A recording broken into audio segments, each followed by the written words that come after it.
Hello, humans. So I want to close the loop for now. Let's be honest. This is only going to be for now. But I want to close the loop on the boneless antennas because I have an idea that I wanted to share. People learn through three different ways, really. They have the video, learning in the sense of they learn by watching something being done. They have the audio version, which is they can be told what to do and then they get it. And then they have the kinetic version, which means they need to learn by doing. You see that a lot on movement, where people can learn only through experiencing the movement. Like seeing it is not enough, hearing it certainly is not enough. They need to do the movement in order to learn. And that's actually very common, right? Especially in our profession. So now, what if there is a kinetic sense? So we all accept that as a truth in the sense of the brain, linked to the muscle, linked to the nerves. Therefore, the movement teaches the brain something and it moves on. And this is the part I want to challenge. If you look, this is how really everything is treated in the sense of conscious thoughts rule everything. Thoughts lead to action, action leads to results, right? Kind of thing. And in the same idea, we think that the brain rules the body. We see that everywhere. Is it a Christian thing? Where does it come from? That's a longer conversation we can have if you want to on another podcast. But there is that idea that the body, first of all, is reactive and obeys the brain. And so it's always starts at the brain and then goes into the body. And it's the same connection, that sense for, let's say, the kinetic sense, and you'll understand what I mean as we go, is that the learning process happens through simple, like data comes through the hands, the skin, the nerves and stuff like that, and gets communicated to the brain, and this is where the learning happens in that sense. And I want to introduce a new ideas when it comes to this. The kinetic sense past that. What do I mean by that? So again, we have that idea that everything is, a tactile thing, like it's a touch thing that allows us to feel movement and then goes to the brain where the learning takes place. What if, so the whole system is prediction versus observation? We know that. And that's actually the main issue with the idea that the brain dictates the body, is that you're saying that prediction wins. And that is not true. Prediction is always pitted against observation. And there is a system in place that looks at the difference between the prediction and observation and then decides on what action needs to be taken based on that. So the system is far more complex than this. But I want to introduce a new idea when it comes to, I want to introduce a kinetic sense. And I want to introduce it through the bones. So what do I mean by that? We saw in the previous podcast that osteocalcin is the main hormone of the sympathetic nervous system, or connection to the outside world in that sense, right? That makes us have an action toward the outside world. That peptide hormone, osteocalcin, is extremely important on many, many, many levels, right? So that alone is starting to give us an idea of the importance of the bones. Let's go one step forward. And the step forward was saying like the bones are the antenna of the body, like that observation system, right, when it comes to the sympathetic, has, I believe, as a base, the bone structure, which sounds obvious because obviously we need the bones to survive just as a structure, first of all, but also for protection, for a number of evolutionary principles in place. What if it goes one step further than that? What if nature did things very well and used that structure already in place to implement another sense? And that sense would be the kinetic sense, would be the sense of movement. So what do I mean by that? If we look at the structure of the hand or the foot, what do we see? We see the bones here that are very solid, right? Even more on the foot because those two are joined. But even if we look on the hand, those two bones here are very, very solid and do not move much. They're almost like, you can go like this, they're almost fused together. It's very, very solid. This is actually where you hit bare knuckle, martial arts or everything. They make you hit there. As you go outside, you realize that these bones actually has far more movement, and this one even more. This one actually is almost floating. There is nothing connecting those two bones except for muscles and nerves. So you get a wide range of movement out of this bone right here. You'll notice that it's the same thing on the foot. So suddenly I started to look at this and wondering why. Why is that? Because through my experiments lately, I've seen that this is the control of the internal torque chain, like that I've talked about on the other podcast. If this is the control of the internal torque chains, that means it's a control of eccentric and isometric, right? So that means that this would be the control of me planting my hand or my foot in order to control that particular aspect.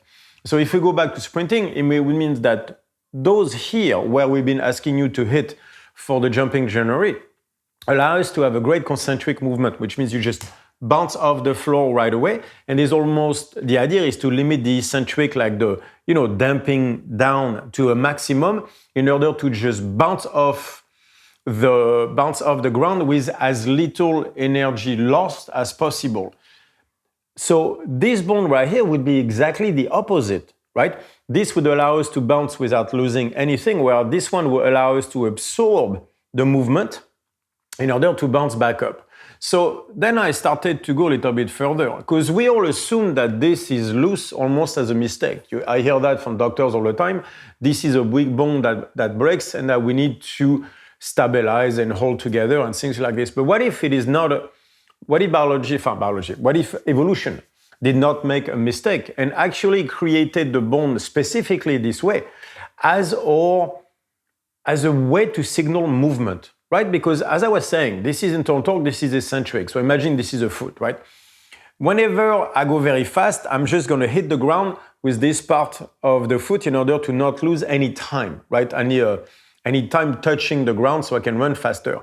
But whenever I want to run either slower, whenever I need to plant my foot, for example, to kick or to lift or whatever, I'm going to go toward the outside of the foot right here, which is allow me to plant and feel the ground better, right? That makes sense. If you just try squat here versus squatting there, see what I mean. I believe that this floating bone, it's not a floating bone, but you get the idea, right?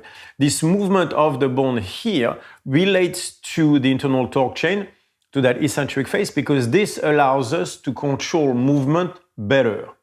So that would mean that the way our feet and hands are built is built in order as a kinetic sense, in order to understand movement better. And therefore, as you put more pressure here, or you start to hit there, we go back to pressure, vibration, and impact. We can trigger the sympathetic system differently. This would allow us to feel a movement better. This will allow us to hit a movement faster. So you see where I'm going with this. What if evolution did not make a mistake on the building of our hands and feet and actually gave us the tools for a kinetic sense, again, to feel movement better? Imagine what that would mean for movement that we do in the gym and everything, which means control of the hand from here that is almost pure concentric all the way to a movement that is almost pure eccentric. And just playing on where the impact on the bone is would allow us to engage the internal torque chain in a specific way. So if you look at the hand or the foot, you can almost divide it like this. Like this could be external torque, and all this part right here could be internal torque. But also, how do you engage this? So for example, we saw that on cyclical squats, where you start on the outside of the foot, and then you're going to walk toward the inside like this in order to push off. So you could see an entire system, an entire kinetic sense based out of the structure of the hands and the feet. And that would go through the bones. So then it kind of asks the questions, like we know we have 4 nervous systems, right? The peripheral nervous system, the central nervous system, the enteric nervous system, and the intrinsic cardiac nervous system, the heart. It kind of begs the question as, are the bones another system? Because if you look, they produce the osteocalcin, that is such a major hormone and the number one for the sympathetic nervous system, and they seem to be in place to give us the kinetic sense, the sense of movement. To me, it would show that the bones are another system. We know they produce hormones, so it's an endocrine organ, requires neurons, so you're not that far off its own brain, or maybe not a brain, but at least his own system, right?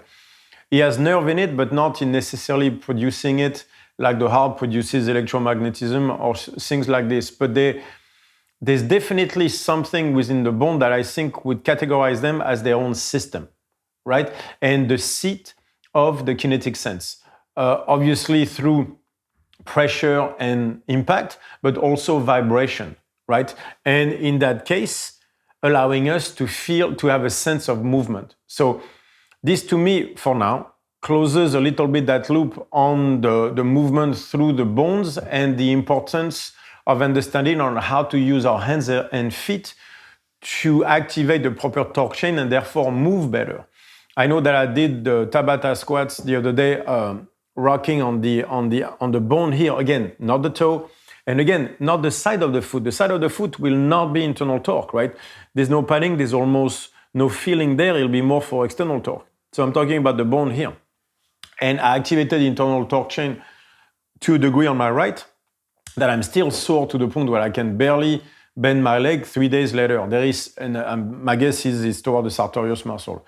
There is something very powerful there. I believe this is a very powerful idea that we will develop within StrongFit within the next few years. So I think this podcast is only the beginning into a new rabbit hole when it comes to bones. And I think we will discover that sixth sense, that kinetic sense, that it actually goes way deeper than we understand, that it's not just, like contact going to the brain to understand movement, that there's a much deeper layer to this. And it does not go through the conscious levels. It goes through the bones as the kinetic sense, and therefore the way is you cannot learn movement in that conscious way.